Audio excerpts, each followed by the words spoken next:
This video is for Ken Miller. This is my main gas valve in my furnace with the cover removed.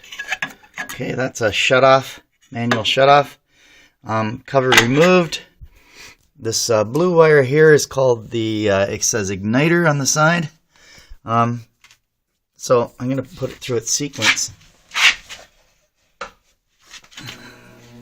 There it's starting the condenser blower. There's the igniter clicked on. The igniter glows. I can see it in the window. And it's not firing the gas valve. So if you push on this, there it fired the gas valve. So now the burner is burning.